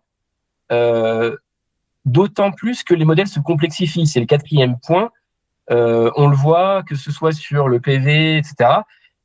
Les projets grossissent, les projets sont plus risqués, il y a du risque commercial. Il y a l'intégration du rapport de consommation maintenant dans les modèles qui fait qu'il y a besoin d'une relation de proximité plus fréquente, plus présente en phase d'exploitation. Tout ça pousse pour avoir quand même des gens dont ça ressemble beaucoup plus à des salariés présents au service des projets, là où des bénévoles prendraient peut-être le risque vraiment que ce soit trop lourd à porter bénévolement. Bien sûr, il peut y avoir de l'hybridation, et il y en a et il y en aura toujours. Mais voilà, nous, notre constat et notre postulat, c'est quand même que c'est ça le chemin quand même de pas mal d'acteurs. Et on voulait aussi dire qu'il faut, le salariat, c'est aussi quelque chose qui est pas forcément une ressource humaine qu'on va embaucher. C'est aussi pour beaucoup de gens des trajectoires entrepreneuriales. C'est aussi beaucoup de gens qui aspirent à travailler dans le mouvement. Alors il y en a beaucoup aujourd'hui qui vont travailler dans des énercoop, dans les réseaux régionaux. Mais il y en a. Enfin voilà, c'est aussi l'histoire du monde coopératif, par exemple, et de l'écologie, que de vouloir vivre et travailler au pays, que de vouloir travailler là où on habite et de développer des activités qui font sens pour soi. Et du coup, c'est aussi tout ce travail-là sur les modèles économiques qui vise aussi à potentiellement donner un débouché pour ces trajectoires-là et dire, bon, ben oui, il y a des chemins qui sont possibles. Réenfoncer le clou sur ce qui a été dit, les modèles monoactivité sont rares, c'est-à-dire ce que j'ai présenté à l'écran, c'est un peu des idéotypes, mais c'est complètement dans la vraie vie, il y a beaucoup plus d'hybridation et les modèles économiques jouent de stratégies de diversification. Tous ceux qu'on a étudiés, les modèles d'opérateurs jouent de stratégies de diversification. Certains, ça va être basé sur de l'intégration verticale, c'est-à-dire je vais faire du développement, mais je vais aussi faire peut-être de la maîtrise d'œuvre et peut-être que je vais faire le suivi d'exploit, etc. Certains, ça va être je vais faire la maintenance. Donc, ça veut dire que je vais aller capter plus de valeur sur la chaîne et du coup, plus je vais en capter, moins je vais avoir besoin d'avoir une grosse fréquence de développement pour équilibrer mon poste. Plus je suis spécialisé, plus il m'en faut. Plus j'intègre, moins il m'en faut, mais plus j'ai des moutons à 5 pattes. Donc, mais beaucoup quand même jouent de ces stratégies d'intégration verticale.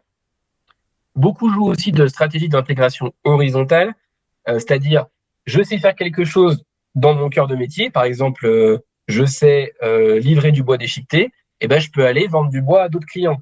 Je sais faire des études de faisabilité, qualifier des projets, faire du dev, je peux vendre des études de faisa à des collectivités, à d'autres gens. Ça, on le retrouve énormément. On le retrouve énormément.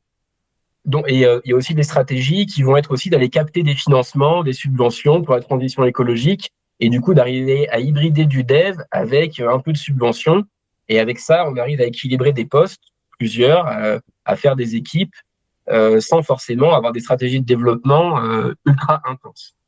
Et du coup, sur ces stratégies-là, vous en retrouverez plusieurs qui sont dans le module changement d'échelle. Là, il y a pas mal de ressources là-dedans, donc n'hésitez pas à aller voir. Le autre aspect qui a aussi été évoqué notamment par Louise, c'est que en fait le seuil de viabilité de ces opérateurs un petit peu développeurs, du coup il va aussi dépendre de leur modèle économique, de ce qu'ils internalisent ou pas, et puis du coup leur zone de chalandise nécessaire pour vivre, en fait, elle va pas forcément être les mêmes. Alors c'est un peu à la hache de dire ça, mais on retrouve quand même plutôt d'un côté des typologies très ancrées et très diversifiées. Elle a dit Watt, EPV, R43, où là, on peut avoir un territoire assez restreint, quelques intercos, bassin de vie 100 000, 200 000 habitants. Et sur ces échelles-là, on peut arriver à avoir des équipes de 10, 15 personnes dans des modèles diversifiés. Les opérateurs qui ont des stratégies moins diversifiées sont généralement nécessairement moins ancrés. On peut citer Forestener, où on est sur 3 départements minimum. On peut citer les Enercop qui peuvent se retrouver aussi là-dedans, mais aussi des modèles comme Acté ou autres. Voilà, des modèles qui cadrent mieux avec des projets de taille généralement plus grosse, parce que moins on est fin, moins on est proche, plus on va avoir des coûts fixes par projet, et généralement plus il va falloir qu'on aille chercher des projets plus gros. Et du coup, des zones de chalandise, la belle faute, et du coup des zones de chalandise qui vont être généralement sur les territoires plus larges. Je crois que c'est le dernier petit constat observation qu'on vous propose. Oui, et c'est de dire, après, bien sûr, où sont ces salariés? Où sont ces salariés? En fait, on constate qu'il y a vraiment des variantes et faut accueillir ça. Il y a plein de modèles différents desquels on peut s'inspirer. Peut-être qu'il y en a qui sont mieux que d'autres. L'avenir le dira. En tout cas, aujourd'hui, force est de constater qu'il y en a plusieurs. Donc, je vais essayer de mettre des intérêts limites, mais les modèles plutôt avec les Enercop régionales où on a déjà des structures, où les salariés on pourrait assumer d'aller les chercher dans ces structures-là. Il y a un intérêt, elles existent, elles sont déjà professionnalisées, il y a déjà des équipes, il y a déjà des RH. Leur limite, ça va être par contre l'ancrage. L'ancrage, et ce qu'on va retrouver dans d'autres modèles aussi, c'est que du coup, moins on est ancré, plus des fois c'est difficile d'aller bosser avec des collectifs locaux, parce que va se poser des questions de comment on partage la valeur, et puis va se poser la question que localement, si tout est fait un peu par des gens qui sont dans des bureaux, en gros, dans la préfecture ou je ne sais où, il y a un peu une perte de compétences locales. Donc voilà un peu les intérêts limites. Il peut y avoir des modèles où ces salariés vont être développés dans des bureaux d'études locaux, un petit peu mutualisés entre plusieurs sociétés. On peut citer Coopawatt, là où Louise travaille. C'est un petit peu ça. Du coup, on a un intérêt parce qu'on a un espèce de compromis, zone de chalandise, ancrage, professionnel, communauté locale. On a une recherche d'équilibre à ce niveau-là. Mais à nouveau des limites qui peuvent être que localement, au sein des sociétés, au sein des territoires concernés, il peut y avoir des critiques que il n'y a pas justement de développement d'emploi sur ces territoires-là. Et puis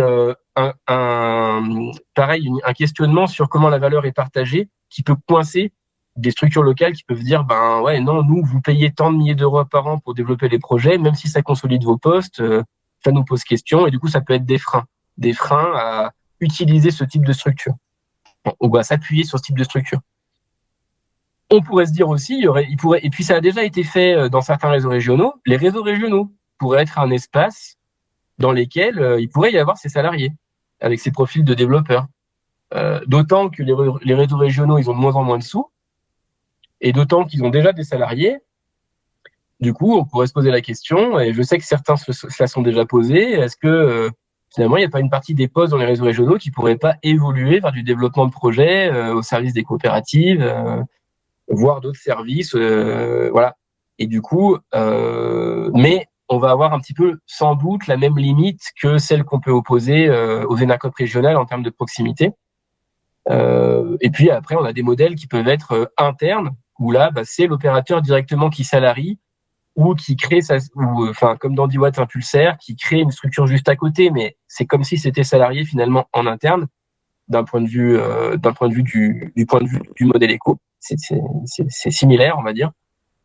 Mais là, donc là, on a pas mal d'intérêts, on a vraiment des compétences locales, la valeur, elle est très locale, mais on a un fort ancrage, donc on arrive à développer plein de projets sur un territoire restreint, mais la limite, c'est il faut quand même avoir une zone de chalandise suffisante. Donc ça pousse quand même ces opérateurs et ces structures à grossir un peu en termes de taille et potentiellement à se faire concurrence un peu les unes aux autres. Si jamais sur un territoire, on a beaucoup de structures à des mailles trop petites. Voilà. Et on voulait vous dire je vais laisser Louise dire la petite phrase du bas. Non, mais à la base, on aurait fait un débat mouvant comme d'habitude et le sujet aurait été les futurs postes salariés des sociétés rentières en quête de développement sont les actuels salariés des réseaux régionaux, pour des raisons qu'a évoqué Nicolas et pour vous titiller un petit peu aussi. Voilà. Une des autres limites qu'il y a dans l'interne, le dernier, c'est quand même, et c'est pour ça qu'il y a aussi cette question qui était posée, c'est la question de la solitude, de salariés isolés. Autant d'une structure qui a plusieurs salariés, c'est super d'être très local et d'être retourné au pays. Autant si y a une personne toute seule, il y a quand même des risques d'être seul, quoi. Tout simplement. Et après, il y a plein d'autres limites, avantages, inconvénients aux autres. Mais je vous propose de prendre quelques retours avant de clôturer ce webinaire extrêmement participatif.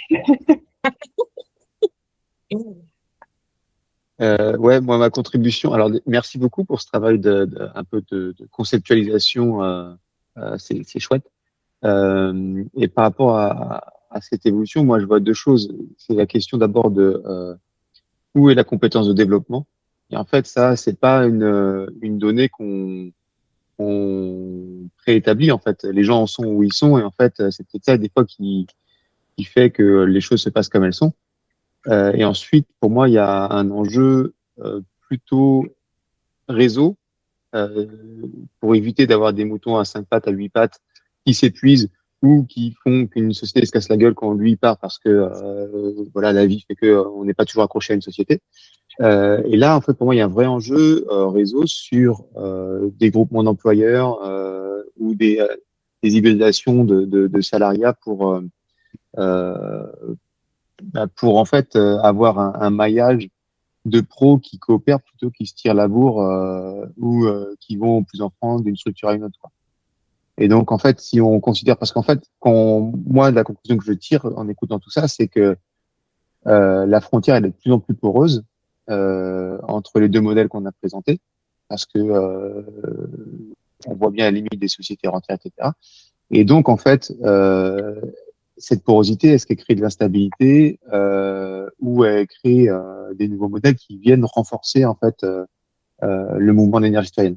Et en fait, pour moi, j'aurais plutôt tendance à essayer de creuser la deuxième stratégie. Et je pense que la notion de comment on crée des conditions de salariat les plus pérennes possibles pour que ceux qui ont des compétences de développement de projets avec la fibre citoyenne trouvent chaussures à leurs pieds dans les territoires. J'ai dit. Et peut-être dans le programme OETC, donc on vous a pas présenté, mais on a rédigé une note, ce qu'on a appelé note d'essaimage, qui pose un peu plein de questions philo au mouvement.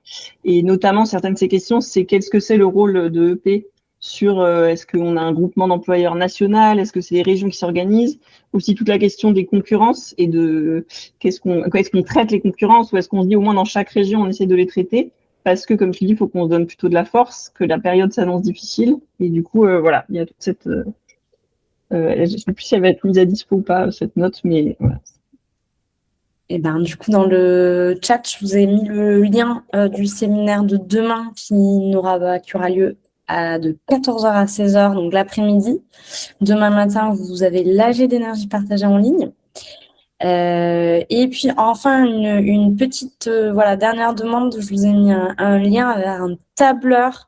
Il y a toutes les explications dans le premier onglet. Là, je vous l'explique un peu à la hache. L'idée, c'est qu'Énergie Partagée aimerait postuler un appel à projet européen et pouvoir y associer une ou plusieurs coopératives directement dans cet appel à projet-là. Mais on a besoin pour ça d'évaluer, de recenser quels sont les pipes de projets que vous avez d'ici à 4 ans. Et donc voilà, toutes les informations sont dans l'Excel et le contact, c'est Arnaud. Et voilà, vous l'avez compris, c'était un exercice là qu'on vous a proposé aujourd'hui avec Nicolas et Louise, un petit peu de caractérisation, de créer des typologies, un peu pas pour forcément mettre des choses dans des cases, mais pour essayer de mieux adapter justement les accompagnements qu'on peut faire et mieux réfléchir au développement de notre mouvement. Et donc, pour ça, on trouvait intéressant de vous proposer de poser ça dans ce cadre de réflexion-là, de ces deux modèles-là. Ouais, Louise. Oui, désolée, du coup, ça rate la conclusion, mais je voulais aussi dire que je sais qu'il y a des gens qui sont dans l'éolien là, qui étaient là. Vous avez vu, on n'a pas du tout traité l'éolien. Or, ça nous intéresse d'ouvrir aussi les questions d'éolien. Juste là, le modèle le fait pas. Donc, si jamais, je sais que vous n'avez pas toujours le temps, mais vous avez 5 minutes pour nous faire un petit retour ou des choses de ce que vous en avez pensé, où vous en êtes sur ces réflexions, c'est super. Et voilà, c'est tout. Et juste, on ne parle pas d'éolien tout simplement parce que les modules et les ressources, elles ont été développées par Cosmos, donc par Nicolas, et avant toi, Louise, par Thomas de Copawatt, et que tout simplement, vous accompagnez pas de projet d'éolien. Donc voilà, il n'y a pas d'éolien, mais ce n'est pas un choix, c'était juste un fait. Et ben voilà, je crois qu'on va... Bon, il y a eu quelques retours positifs. Merci. Merci pour ceux qui nous ont encouragés là par le retour. C'est vrai que c'est pas évident. J'espère que que la majorité des gens ont trouvé quand même des choses à manger dans ce qu'on a présenté. On va vous envoyer toutes les ressources. Voilà, l'idée c'était de vous ouvrir l'esprit, les idées, les chakras sur cette question de la professionnalisation. Donc voilà, n'hésitez pas à nous rejoindre demain après-midi pour la suite. Et merci de votre participation. Ok. Bonne journée.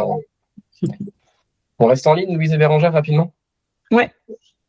Merci à vous. Au revoir. Merci. Au revoir.